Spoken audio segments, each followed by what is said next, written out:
Assalamualaikum warahmatullahi wabarakatuh. Perkenalkan, nama saya Rizky Mutiarani.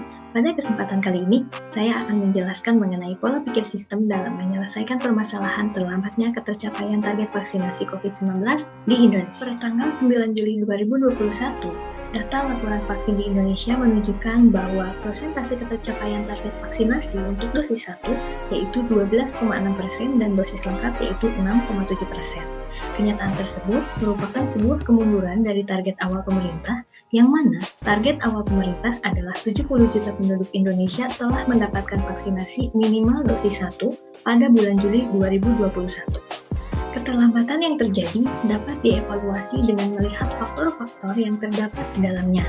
Dalam suatu sistem, agar sistem tersebut dapat bekerja dengan optimal, maka dibutuhkan suatu mekanisme metabolisme.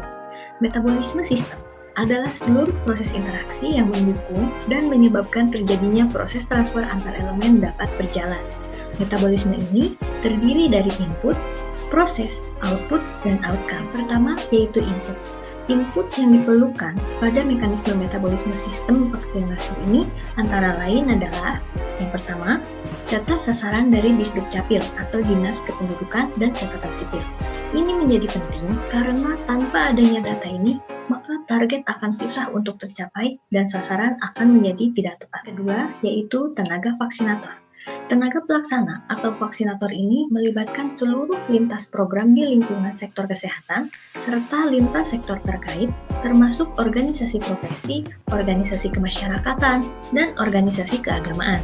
Tenaga pelaksana ini terdiri dari 5 bidang atau 5 subsistem, yaitu bidang perencanaan, bidang vaksin, logistik dan sarana prasarana, bidang pelaksanaan, bidang komunikasi, advokasi dan pemberdayaan masyarakat, lalu yang terakhir adalah bidang monitoring dan evaluasi. Hanya itu, input lain pada sistem ini adalah Pasienkes atau fasilitas pelayanan kesehatan dan pos vaksinasi, kemudian kapasitas penyimpanan vaksin, lalu logistik non-vaksin seperti safety box, alcohol swab, dan apron, dan yang terakhir adalah pencatatan pelaporan. Selanjutnya, setelah seluruh input diidentifikasi, maka sistem akan memproses input tersebut. Proses yang terjadi pada sistem vaksinasi ini antara lain adalah yang pertama, pembagian sasaran berdasarkan fasilitas kesehatan, kemudian pembagian sasaran berdasarkan instansi atau perusahaan, kemudian jadwal pelaksanaan, dan pelaksanaan vaksinasi. Dalam pelaksanaannya, dibutuhkan sinergi atau kerjasama dari seluruh pihak terkait.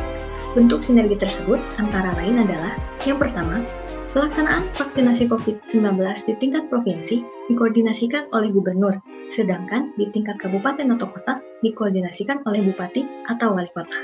Kemudian, yang kedua, pemerintah daerah provinsi dan pemerintah daerah kabupaten atau kota dalam pelaksanaan vaksinasi COVID-19 ini perlu melakukan kerjasama dengan badan usaha milik negara atau daerah atau badan usaha swasta, organisasi profesi atau kemasyarakatan, Tentara Nasional Indonesia atau Kepolisian Negara Republik Indonesia, dan pihak terkait lainnya.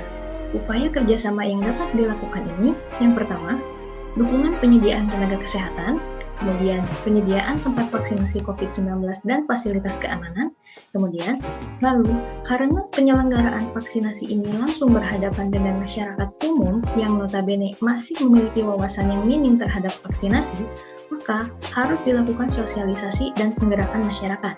Kemudian selanjutnya, dukungan penyediaan tenaga non-kesehatan, dan yang terakhir adalah pengelolaan limbah medis. Selanjutnya, setelah input diproses, maka akan dihasilkan suatu output. Output dari pelaksanaan vaksinasi yang dilakukan ini adalah yang pertama, petugas pelayanan publik tervaksinasi, kemudian pelaksanaan vaksinasi berjalan dengan lancar, kemudian waktu pelaksanaan sesuai jadwal, dan yang terakhir adalah limbah medis pun dapat tertangani. Output tersebut menjadi input bagi sistem selanjutnya yang oleh sistem sebelumnya bisa disebut sebagai outcome. Outcome yang dihasilkan dari vaksinasi ini berupa terbentuknya kekebalan kelompok. Ketika kekebalan kelompok telah terbentuk, maka hal tersebut dapat menjadi input bagi sistem pelaksanaan vaksinasi COVID-19 secara berkesinambungan.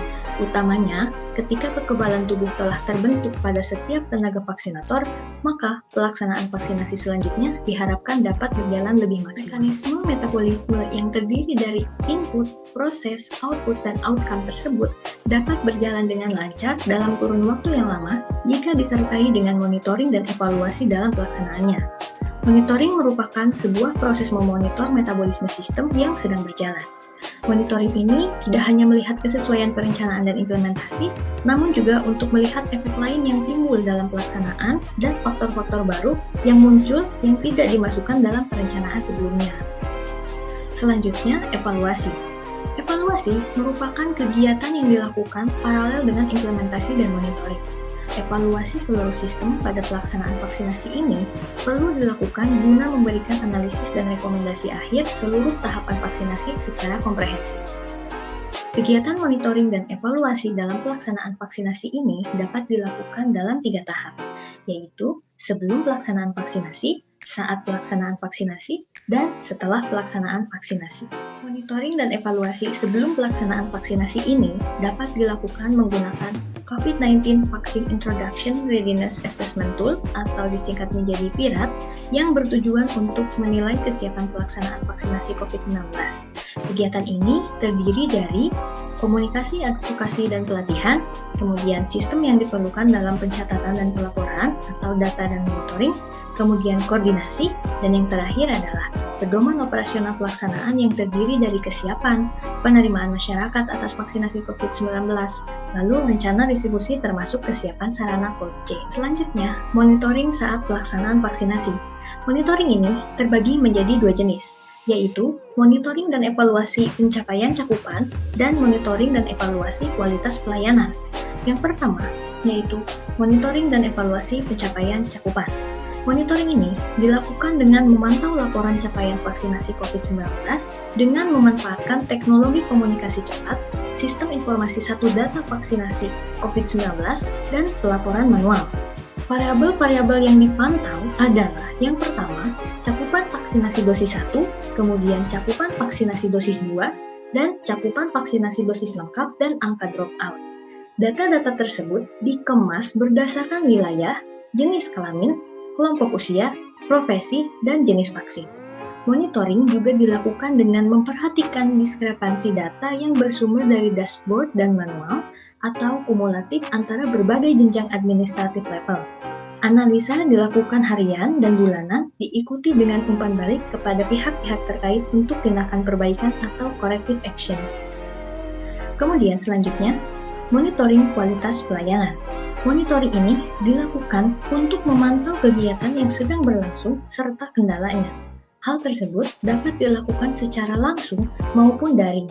Monitoring ini dilaksanakan oleh Dinas Kesehatan Kabupaten atau Provinsi, organisasi profesi, Kemenkes, mitra pembangunan, dan unsur tim pelaksanaan vaksinasi COVID-19 lainnya. Yang terakhir adalah monitoring dan evaluasi setelah pelaksanaan vaksinasi. Monitoring ini terdiri dari penilaian cepat cakupan vaksinasi.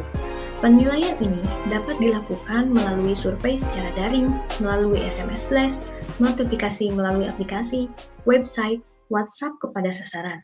Yang selanjutnya yaitu monitoring vaksin dan logistik. Monitoring dilakukan untuk penilaian indeks pemakaian atau IP dari vaksin. Data IP vaksin yang telah terkumpul dapat diakses pada dashboard sistem informasi satu data vaksinasi COVID-19. Monitoring untuk logistik lainnya dilakukan dengan memantau penerimaan dan pengeluaran stok. Kemudian selanjutnya, evaluasi dampak melalui surveillance COVID-19. Evaluasi ini dilakukan untuk memantau dampak vaksinasi terhadap penularan COVID-19 yang dilakukan dengan analisa angka kesakitan, kematian, dan indikator surveillance COVID-19 lainnya. Evaluasi dilakukan pada 1, 3, 6, dan 12 bulan setelah pelaksanaan untuk setiap tahapan, yang mana pelaksanaannya dilakukan di setiap tingkatan administrasi. Memperhatikan keseluruhan mekanisme metabolisme dan melakukan monitoring serta evaluasi yang telah dipaparkan sebelumnya, maka masalah ketercapaian target vaksinasi ini akan dapat teratasi. Hal tersebut dapat terjadi karena dengan memperhatikan keseluruhan mekanisme metabolisme dan melakukan monitoring serta evaluasi ini, setiap masalah yang terjadi pada tahap-tahap pelaksanaan vaksinasi dapat diselesaikan satu persatu tanpa harus menunggu pelaksanaan vaksinasi selesai.